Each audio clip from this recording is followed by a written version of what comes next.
Waitress shielded his daughter from bullets, a split-second decision that would change everything. One act of heroism thrust her into a dangerous world she never knew existed. Now she's trapped between survival and an impossible choice, where protection comes with a price and love blooms in the heart of darkness. The Mafia boss has made his decision. If you're new here, subscribe and comment your location. Now let's begin. Elena's hands were shaking as she walked down the busy street in San Francisco. It was just another Tuesday morning. She was heading to her shift at the small cafe on Market Street where she worked 6 days a week. The tips weren't great, but they kept her rent paid. She had 15 minutes before her shift started, so she was walking fast, weaving through the crowds of people rushing to work. The plaza was packed. Street vendors were selling coffee and pastries.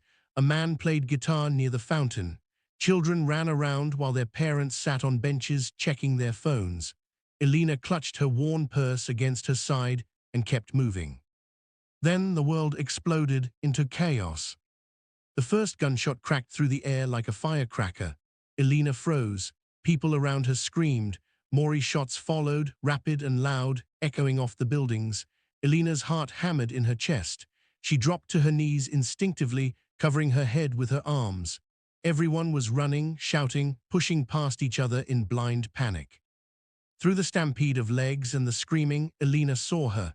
A little girl, maybe 6 years old, standing completely still in the middle of the plaza. She wore a white dress with pink flowers. Her dark hair was pulled into 2 neat braids. She wasn't moving. She wasn't screaming. She was frozen in terror, her eyes wide and blank. Elena didn't think, she just moved. She launched herself forward, her shoes slipping on the concrete as she ran. Another gunshot rang out. Glass shattered somewhere behind her. Elena reached the girl and wrapped her arms around her small body, pulling her down to the ground. Elena covered the child completely, pressing the girl's face against her chest, using her own body as a shield. It's okay, Elena whispered frantically, even though nothing was okay. I've got you. The girl was trembling violently, but she didn't make a sound. Elena could feel the rapid beating of the child's heart against her own ribs. More shots fired. Elena squeezed her eyes shut and prayed. She heard tires screeching, men shouting, the roar of an engine, then the sound of a vehicle speeding away. For a long moment, there was nothing but the ringing in Elena's ears and the sound of people crying. Slowly, the gunfire stopped. Elena stayed exactly where she was, still covering the little girl. She was terrified to move, terrified it wasn't really over. "Miss," a man's voice called out. "Miss, are you hurt?" Elena lifted her head slightly. A police officer was kneeling beside them. His face was pale and sweaty. "I don't know," Elena said. Her voice didn't sound like her own. "Is it over?" "I think so," the officer said. "Can you move?" Elena carefully shifted her weight and looked down at the little girl. The child's eyes were enormous and filled with tears, but she wasn't crying. Elena touched her face gently. "Are you hurt?" Elena asked softly. "Can you tell me if you're hurt anywhere?" The girl shook her head no. Elena checked her quickly anyway, running her hands over the child's arms and legs. No blood, no injuries, thank God. "Where's your mother?" Elena asked. "Where's your family?" The girl opened her mouth, but no sound came out. She looked around the plaza with wild, desperate eyes. People were scattered everywhere. Some were injured, others were helping. Police cars were arriving with sirens blaring. "There was a woman," the girl finally whispered. Her voice was so small Elena had to lean close to hear her. "Miss Carla, she was with me, but she ran away, she left me." Elena's stomach dropped. "She left you, your nanny left you here." The girl nodded. Fresh tears spilled down her cheeks. "She got scared and she ran, and I didn't know what to do, I couldn't move." Elena pulled the child close again, holding her tight. What kind of person leaves a child alone during a shooting? Elena felt sick, angry, but mostly she just felt grateful that the little girl was alive. "It's okay now," Elena said firmly. "I'm here, I won't leave you. What's your name, sweetheart?" "Maya," the girl whispered. "I'm Elena. We're going to find your family, okay? Do you know your phone number, your address?" Before Maya could answer, Elena heard the sound of multiple vehicles screeching to a stop. Car doors slammed. Heavy footsteps ran across the plaza. Elena looked up, and her breath caught in her throat. 6 men in dark suits were running toward them. They moved like soldiers, fast and coordinated. They had earpieces and serious expressions. The crowd parted for them immediately, people stepping back with fear in their eyes. Behind them walked one more man. He was tall with broad shoulders, wearing an expensive black suit that fit him perfectly. His dark hair was styled back from his face. He had sharp cheekbones and a strong jaw, but it was his eyes that made Elena's blood run cold. They were dark and intense, scanning the plaza with the focus of a predator. When those eyes landed on Maya, something shifted in them. Just for a second, Elena saw raw fear flash across his face. Maya, his voice was deep and commanding. "Father," Maya tore away from Elena and ran to him. The man dropped to one knee and caught her in his arms, holding her so tightly it looked like he might never let go. He buried his face in her hair, and Elena saw his shoulders shake just once before he controlled himself. The 6 men in suits immediately formed a protective circle around them, their eyes constantly moving, watching for threats. One of them was speaking rapidly into a phone. Another had his hand inside his jacket, clearly holding a weapon. Elena slowly got to her feet. Her legs felt weak. She wanted to slip away quietly, to get to work and pretend this had never happened. But before she could take a single step, the man's eyes locked onto her. He stood up, still holding Maya against his chest with one arm. He walked toward Elena. The suited men moved with him like shadows. Elena's instinct screamed at her to run, but her feet wouldn't move. "You protected her," he said. "It wasn't a question." Elena nodded. I saw her standing there and I couldn't. I had to." The man studied her face for a long moment. "What's your name?" Elena Cooper." "Miss Cooper," his voice was formal, but there was something underneath it. Something Elena couldn't identify. "My daughter would be dead if not for you. The shooters were targeting her. You threw yourself into the line of fire to save her life." Elena felt dizzy. Targeting her, but why would anyone?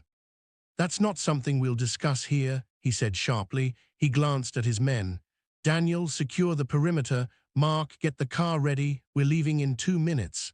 He looked back at Elena. "You're coming with us." "What? No, I can't. I have to get to work. I just wanted to make sure she was okay. I should go." "Miss Cooper," he stepped closer. Maya was watching Elena with her big brown eyes. "You've seen the faces of the men who shot at my daughter. You've been identified as the woman who interfered with their hit. Do you understand what that means?" Elena's mouth went dry. "No." "It means they know who you are now. They know you saved her life. In my world, that makes you a problem they need to eliminate." "Your world? What are you talking about? Who are you?" One of the suited men, the one called Daniel, cleared his throat. "Sir, we need to move. Now." The man ignored him. He kept his eyes fixed on Elena. "My name is Victor Thorne, and whether you realize it or not, your life changed the moment you chose to protect my daughter. You can't go home. You can't go to work. If you try to continue your normal life, you'll be dead within 48 hours, maybe less." Elena felt the ground tilt beneath her feet. This couldn't be real. This had to be some kind of nightmare. She looked at the other people in the plaza, the police, the paramedics, normal people having the worst day of their lives, but they would all go home eventually. They would recover. They would be okay. But not her. Something in Victor Thorne's eyes told her he was telling the truth. "I don't understand," Elena said weakly. I was just trying to help." "I know." For the first time, his expression softened slightly. "And because you helped, I'm going to keep you alive. But you need to trust me. Right now, we need to leave this place." Maya reached out one small hand toward Elena. "Please come," she whispered. "Please don't leave me." That was what decided it. Elena couldn't say no to that terrified little girl who had already been abandoned once today. She nodded slowly. "Okay," Elena said. "I'll come with you." Victor's face showed no emotion, but Elena thought she saw relief in his eyes. He gestured to one of his men. "James, take her to the car. Don't let her out of your sight." The man named James stepped forward. He was younger than the others, maybe 30, with sandy hair and a professional expression. "This way, Miss Cooper." Elena followed him on shaking legs. They walked to a black SUV with tinted windows. James opened the back door for her. The interior was leather and pristine. It smelled expensive. Elena climbed inside, feeling completely out of place. Victor got in beside her, still holding Maya. The little girl had wrapped her arms around his neck and refused to let go. Two of the suited men got in the front seats. Daniel was driving. The other three men got into a second SUV behind them. As they pulled away from the plaza, Elena looked back through the window. Police cars and ambulances were everywhere. She could see officers interviewing witnesses. Crime scene tape was going up. Her normal life was disappearing behind her, and Elena had no idea if she would ever get it back. "Where are we going?" she asked quietly. "Somewhere safe," Victor said. His hand was stroking Maya's hair absently, a gesture so gentle it didn't match his harsh face. "Somewhere they can't reach you." Maya lifted her head from her father's shoulder. She looked at Elena with those big, serious eyes. "Thank you for saving me," she said softly. "Miss Carla left me, but you stayed. You didn't even know me and you stayed." Elena felt tears prick her eyes. She reached over and squeezed Maya's small hand. "Of course I stayed, sweetheart. I would never leave you like that." Victor watched this exchange with an unreadable expression. Then he spoke into his phone. "Paul, I need a full report on what happened within the hour. I want names, locations, and every detail. And find that nanny, now." He ended the call and looked out the window. They were leaving the city, heading into the hills. Elena had so many questions she didn't know where to start. Who was Victor Thorne? Why would someone try to kill his daughter? What kind of world did he live in where 6-year-olds were targets for assassination? And most importantly, what was going to happen to her now? They drove for almost an hour in silence. Maya eventually fell asleep against her father's chest, exhausted from terror and adrenaline. Victor held her carefully, like she was made of glass. Elena noticed the way his jaw was tight, the way his free hand kept clenching into a fist. He was furious. No, more than that. He was barely containing rage. Finally, they turned off the main road onto a private drive. A high gate with security cameras swung open as they approached. They drove through a grove of trees, and then Elena saw it. The mansion was massive, 3 stories of stone and glass set into the hillside with a view of the entire valley. Manicured gardens surrounded it. Elena could see a fountain, a pool, and what looked like a separate guest house. It was the kind of place she'd only seen in magazines. "Welcome to the Thorne estate," Victor said flatly. "This is your home now." The word home sounded wrong in his cold voice. More like prison, Elena thought, but she didn't say it out loud. They pulled up to the front entrance. A woman in her 50s with gray hair and a kind face was waiting at the door. She wore a simple dress and an apron. When she saw Victor carrying Maya, her expression filled with worry. "Oh, thank God," she said. "Is she hurt?"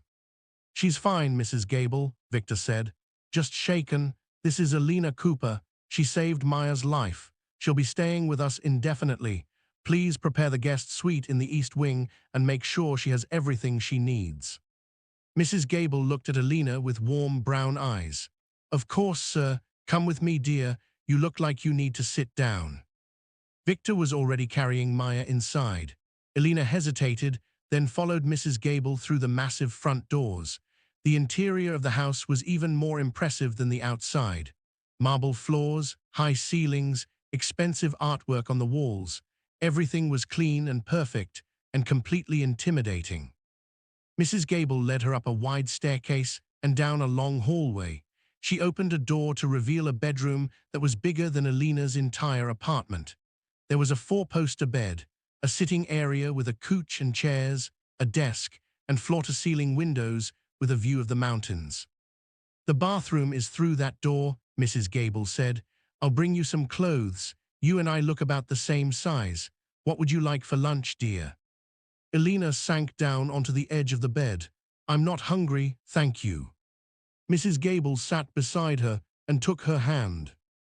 You've had a terrible shock. I know this all seems overwhelming, but Mr. Thorne is a good man. He'll keep you safe. And that little girl upstairs adores you already, I can tell. Mrs. Gable, Elena said slowly, who is Victor Thorne? What does he do? The older woman's face became guarded. That's not for me to say, dear. If Mr. Thorne wants you to know something, he'll tell you himself. She patted Elena's hand and stood up. Get some rest. I'll check on you in a little while. After Mrs. Gable left, Elena walked to the window and looked out at the sprawling grounds. She could see armed guards patrolling the perimeter, security cameras on every corner, high walls topped with something that looked like razor wire. This wasn't a home, it was a fortress.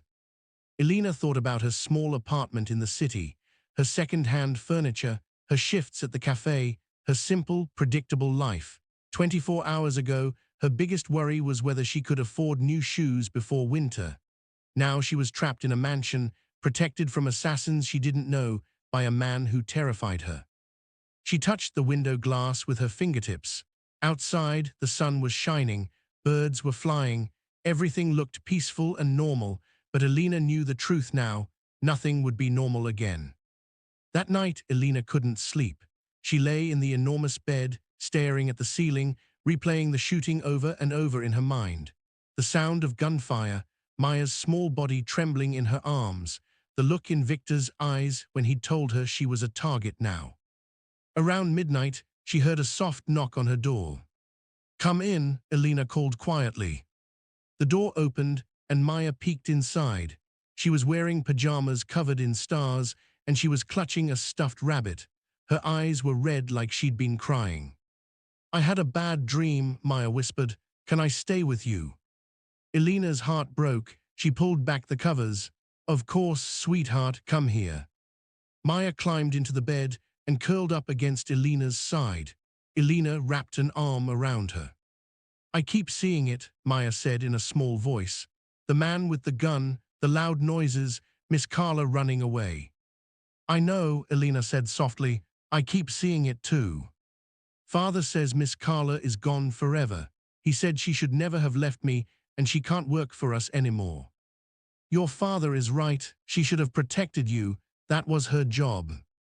Maya was quiet for a moment. Then she said, "My mother left too, a long time ago, when I was 4. Elena looked down at the little girl in surprise. "She left." "She said the life was too scary, too dangerous. She said she couldn't stay, so she went away and I never saw her again." Maya's voice was matter of fact, but Elena could hear the pain underneath. "Father says she loved me, but she wasn't strong enough for this world." "I'm so sorry, Maya." "Everyone always leaves," Maya said quietly. "Except Father, he never leaves. Even when it's scary, he stays." Elena held her tighter. "I'm not going anywhere either, I promise." "Do you mean it?" "I mean it." Maya relaxed against her.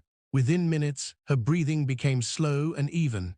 Elena stared into the darkness, wondering if she could really keep that promise.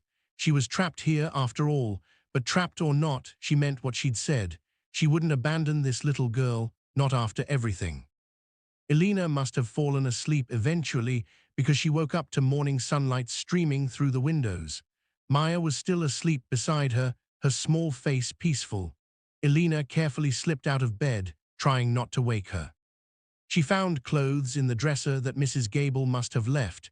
Simple jeans and a sweater. They fit well enough.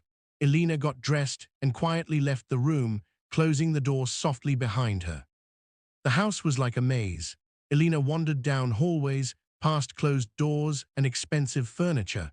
She found herself in a large kitchen where Mrs. Gable was cooking breakfast. The smell of bacon and eggs made Elena's stomach growl. She hadn't eaten since yesterday morning. "Good morning, dear," Mrs. Gable said cheerfully. "Did you sleep at all?" "A little. Maya had a nightmare. She slept in my room." Mrs. Gable smiled. "That child needs someone like you. She's been so lonely since her mother left. Mr. Thorne tries his best, but he's not good with emotions. He shows his love through protection and security, not hugs and comfort." Elena sat at the kitchen island. "Mrs. Gable, can I ask you something?" Of course. How long have you worked here? 15 years. I was here when Maya was born. I've seen a lot in that time. Then you know what Victor does, what his business is. Mrs. Gable set a plate of food in front of Elena. Her expression became serious. I know he's powerful. I know people fear him. I know his enemies want him dead, and they don't care who gets hurt in the process. But I also know he's never lied to me. He's never been cruel. He pays well, and he treats his people with respect. Whatever else he is, he's fair. But what does he actually do? He controls things, territories, businesses, people. Some of it is legal, some of it, Mrs. Gable shrugged. The world isn't black and white, dear, especially not in his world. Elena pushed the food around on her plate. So he's a criminal. He's a king, Mrs. Gable corrected quietly. And like all kings, he has to make hard choices. Before Elena could respond, Victor walked into the kitchen. He looked like he hadn't slept either. His shirt was unbuttoned at the collar and his hair was slightly messy, but his eyes were as sharp as ever. Miss Cooper, he said, we need to talk, my office now. It wasn't a request. Elena followed Victor through the mansion. Her heart was pounding. His office was on the second floor, behind a heavy wooden door. Inside, the room was dark and masculine. Bookshelves lined the walls. A massive desk dominated the space. Large windows overlooked the grounds. Victor closed the door behind them and gestured to a chair. Elena sat. He remained standing, his arms crossed over his chest. I received the full report on yesterday's attack, he said without preamble. The shooters were hired by the Castellano Syndicate. They're my primary competition for control of the West Coast operations. They've been trying to eliminate me for 3 years. Yesterday, they decided to go after Maya instead.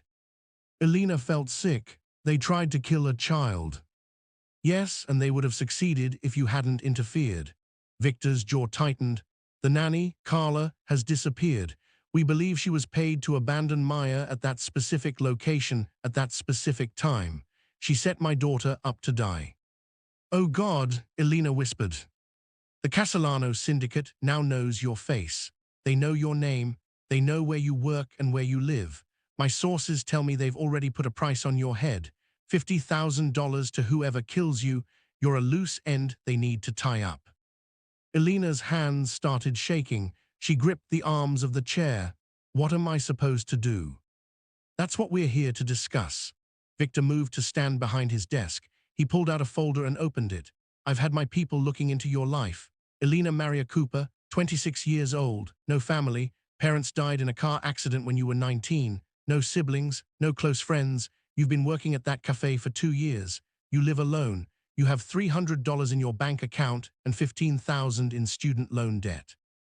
Elena felt violated hearing her life summarized so coldly. You had no right to investigate me. I had every right. You're in my home, under my protection. I need to know who you are. Victor closed the folder. The point is, no one is looking for you. No one will miss you if you disappear for a while. That makes this easier. Makes what easier? Keeping you alive. Victor sat down in his leather chair.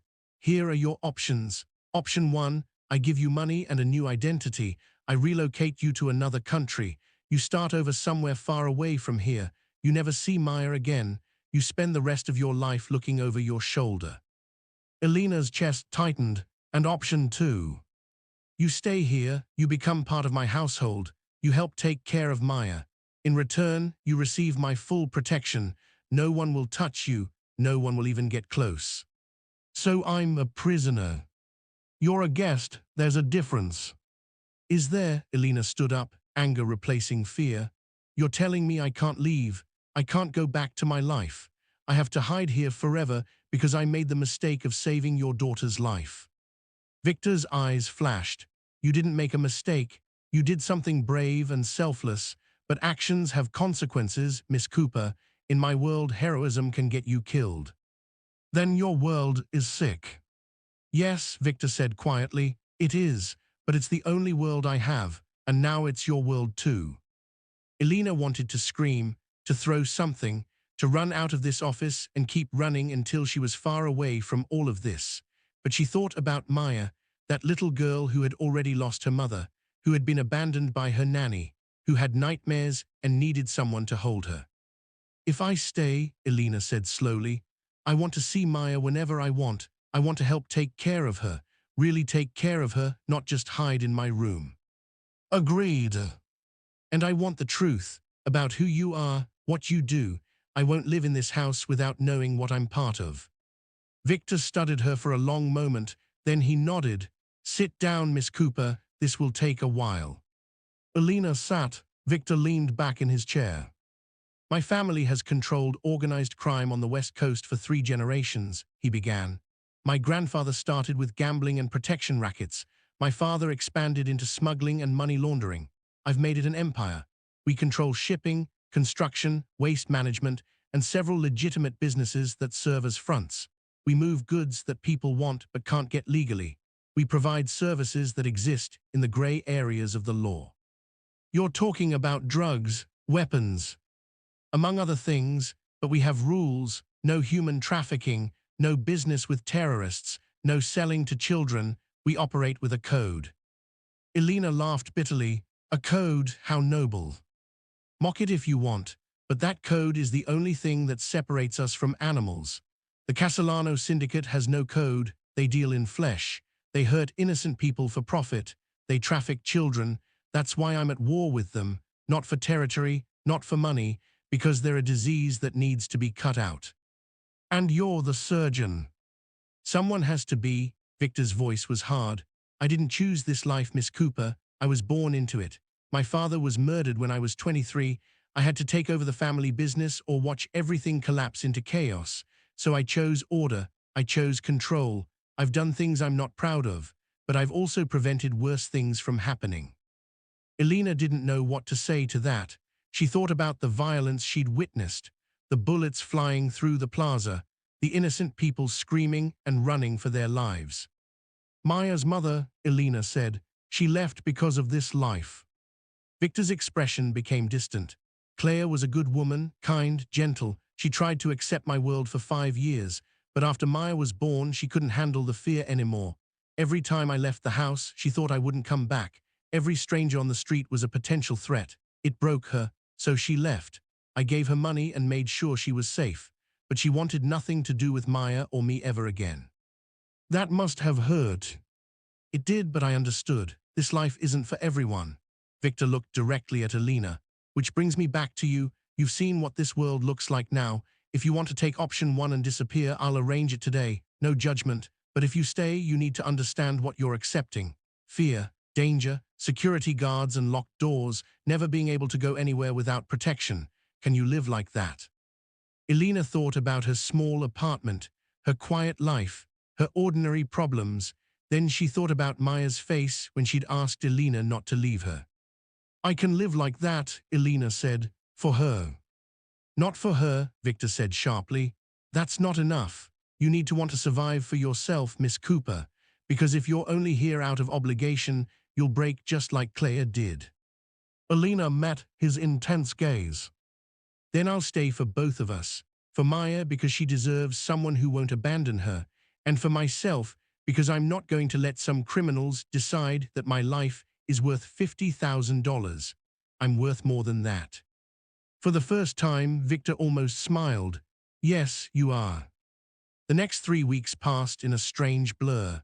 Elena settled into life at the estate. She woke up early every morning and had breakfast with Maya. They did schoolwork together because Maya was homeschooled. A tutor named Jennifer came 3 times a week, but Elena helped with the homework and reading.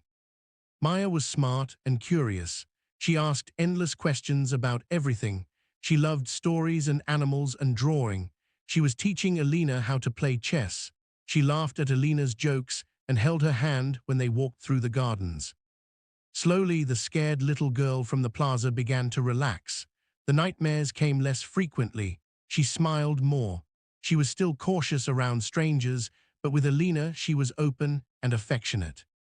Victor was a different story. He was gone most days, handling business that Elena tried not to think about too hard. When he was home, he was distant and formal. He checked on Maya every evening, asking about her day, listening to her chatter about what she'd learned. but he never relaxed, never let his guard down. Elena noticed things about him though, the way he touched Maya's hair gently when he thought no one was watching, the way his eyes followed his daughter around the room to make sure she was safe, the way he kept a photo of Maya on his desk, even though he pretended he didn't care about sentimental things. He was a hard man living in a brutal world, but he loved his daughter, that much was clear. One afternoon, Elena was reading with Maya in the library when Daniel, Victor's head of security, appeared in the doorway. "Miss Cooper, Mr. Thorne needs to see you immediately. It's urgent." Elena's stomach dropped. She looked at Maya. "I'll be right back, sweetheart. Keep reading." "Is something wrong?" Maya asked, worry creeping into her voice. "I'm sure everything's fine," Elena lied. She followed Daniel through the house to Victor's office. He knocked once and opened the door. Victor was behind his desk with 3 other men Elena had never seen before. They all looked grim. Maps and photographs were spread across the desk. "Miss Cooper," Victor said, "we have a problem. The Castellano syndicate knows you're here. They're planning an assault on the estate within the next 72 hours. Elena felt the blood drain from her face. "How do you know?" "We have sources inside their organization. The plan is to breach the perimeter, kill my guards, and execute both you and Maya. They want to send a message." "Oh God." "We're increasing security," one of the other men said. He had gray hair and cold eyes. "But sir, with all respect, keeping the girl and the woman here is a tactical nightmare. We should relocate them." "No," Victor said flatly. "This estate is the most secure location I have. We stand our ground." "Then we need to be prepared for casualties," the gray-haired man said bluntly. "They're bringing 30 men, maybe more. It's going to be a war." Elena's legs felt weak. She grabbed the back of a chair to steady herself. "Maya, we have to keep Maya safe." "That's my priority," Victor said. He looked at Daniel. "I want her in the safe room the moment we have confirmation they're coming. Full lockdown protocol." "Yes, sir." "And Miss Cooper stays with her. No exceptions." Elena swallowed hard. "What about you?" "I'll be dealing with our guests." Victor's voice was ice cold. "They want a war. I'll give them one they won't forget." The next 2 days were tense. The estate became an armed camp. Mori guards arrived, heavily armed men who patrolled every inch of the grounds. Security cameras were checked and rechecked. Weapons were distributed. Mrs. Gable was sent to a safe house in the city despite her protests. Elena tried to keep things normal for Maya. They did lessons, they played games, they read stories, but Maya wasn't stupid. She could feel the tension in the air. "Something bad is going to happen," Maya said quietly on the second night. They were sitting on Elena's bed, supposedly reading, but neither of them could focus. "Your father is making sure we stay safe," Elena said. "People are going to get hurt." "Maybe, but not you. I won't let anyone hurt you." Maya looked at her with those serious dark eyes that looked so much like Victor's. "You're scared." "Yes," Elena admitted. "I'm terrified, but being scared doesn't mean we're not brave. It means we're smart enough to know when there's danger, and brave enough to face it anyway." Maya leaned against her. "I'm glad you're here. I'm glad you didn't leave like everyone else." Elena wrapped her arms around the little girl. "I'll never leave you, I promise." At 3 in the morning, on the 3rd day, alarms started blaring throughout the house. Elena jerked awake. Her heart was already racing. She heard shouting, running footsteps, then the unmistakable sound of gunfire in the distance. Her door burst open. Daniel stood there breathing hard. "Safe room, now move." Elena grabbed Maya, who was crying and confused. They ran down the hallway. Daniel was in front of them, his gun drawn. Another guard was behind them. Mori gunfire echoed through the house. Closer now, glass shattered somewhere. They reached a door Elena had never noticed before, hidden behind a bookshelf in Victor's office. Daniel punched a code into a keypad. The door opened with a hiss, revealing a concrete staircase leading down. "Inside," Daniel ordered. "Lock it behind me. Don't open it for anyone except Mr. Thorne or me. You understand?" "Yes," Elena managed to say. "If we don't come back within 6 hours, there's a tunnel at the back of the room. It leads to a garage 2 miles away. Keys are in a red box. Take the car and drive to this address." He handed her a piece of paper. "They'll keep you safe." "Daniel, go." He pushed them through the door, and it slammed shut. Elena heard the locks engage automatically. They were standing at the top of a concrete staircase lit by emergency lights. Maya was sobbing. Elena picked her up even though she was getting too big for it and carried her down the stairs. The safe room was larger than Elena expected. It had a bathroom, a small kitchen, and several beds. Shelves lined the walls, stocked with food, water, and medical supplies.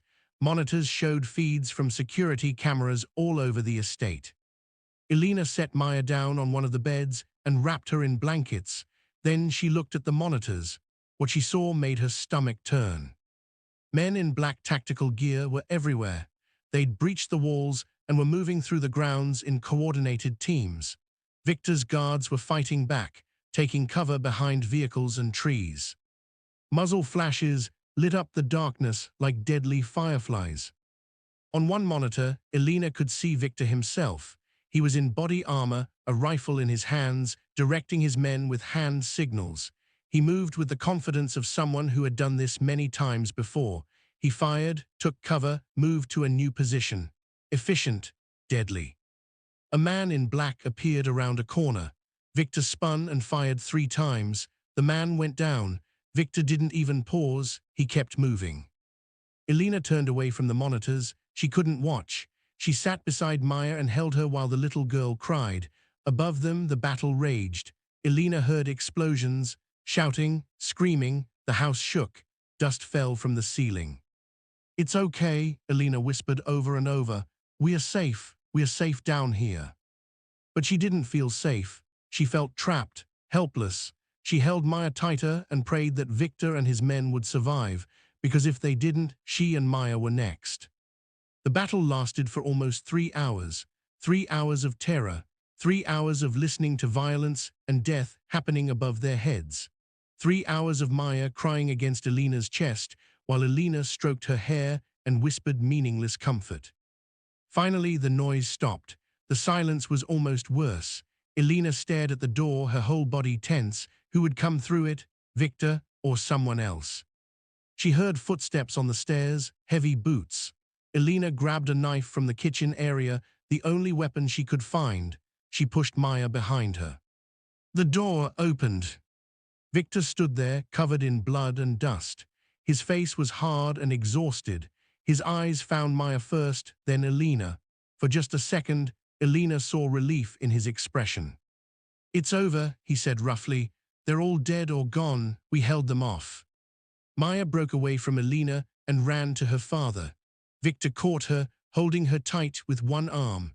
He was still holding his rifle in the other hand. "I'm okay, little bird," he murmured into her hair. "I'm okay." Elena lowered the knife. Her hands were shaking so badly she nearly dropped it. Victor looked at her over Maya's head. "You kept her safe," he said. "That's what you told me to do." "You did well." His eyes held hers for a long moment. Something passed between them. Understanding, respect, maybe something more. Then he looked away. "Come on, let's get you both upstairs. The house is secure." They climbed the stairs. When they emerged into Victor's office, Elena saw the devastation. Windows were shattered. Bullet holes peppered the walls. Blood stained the expensive carpet. The smell of gunpowder hung in the air. Outside, through the broken windows, Elena could see bodies. Men in black tactical gear lying motionless on the grounds. Victor's guards were moving among them, checking for survivors. Medical teams were loading injured guards into vehicles. "How many of your men?" Elena asked quietly. 4 dead, 7 wounded. Could have been worse. Victor set Maya down gently. "Go with Elena, little bird. Get cleaned up. I'll come check on you soon." Maya nodded silently. She looked like she was in shock. Elena took her hand and led her away from the carnage. They went to the bathroom in Elena's room. Elena ran a bath and helped Maya wash the dust and fear away. She found clean pajamas. She brushed Maya's hair. All the while, Maya stared at nothing, silent and pale. "Talk to me, sweetheart," Elena said gently. "Tell me what you're feeling." "People died," Maya whispered, "because of me." "No, because bad people tried to hurt you and your father stopped them. This isn't your fault." "It feels like my fault." Elena knelt down in front of her. "Maya, listen to me. You are not responsible for the evil things other people do. You didn't ask for this. You didn't cause this. You're just a little girl who deserves to be safe. Your father fought to keep you safe, and he'll keep fighting as long as he needs to. That's what parents do." "My real mom didn't fight. She left." "I know, and that was her choice, but I'm here, and I'm not leaving. Do you believe me?" Maya nodded slowly. "You're different, you're brave." "I'm not brave, I'm just stubborn. I don't give up on people I care about." Elena hugged her. "Let's get you to bed. You need sleep." She tucked Maya into her own bed and lay down beside her. Within minutes, exhausted from fear and tears, Maya fell asleep. Elena stared at the ceiling and wondered how this had become her life. Around dawn, there was a soft knock on the door. Victor entered quietly. He'd showered and changed clothes. The blood was gone, but he looked older somehow, more worn. "Is she asleep?" he asked, his voice barely above a whisper. "Yes, she's exhausted." Victor walked to the bed and looked down at his daughter. He touched her cheek gently. "I've made a lot of enemies in my life, but I never thought they'd be willing to go this far, to attack my home, to target my child." "What happens now?" Elena asked. "War, real war. The Castellano Syndicate just declared it by coming here. I have to respond. I have to make sure they never try this again. Mori people will die." "Yes," Victor didn't flinch from the truth, "but I'll make sure they die on the right side. My people, not theirs." Elena stood up and walked to where he was standing. "You can't keep living like this. Maya can't keep living like this. There has to be another way." "There isn't, not in my world." "Then change your world." Victor looked at her sharply. "You think it's that simple?" "No, I think it's impossible, but maybe it's worth trying anyway." Elena met his gaze steadily. "Because Maya deserves better than growing up in a war zone, and so do you." For a moment, Victor looked like he might argue, but then his shoulders sagged slightly. "I'm tired, Miss Cooper, so tired. I've been fighting since I was 23 years old, 13 years of constantly watching my back, constantly making impossible choices, constantly living with blood on my hands." It was the most honest thing he'd ever said to her. Elena saw past the hard exterior for the first time.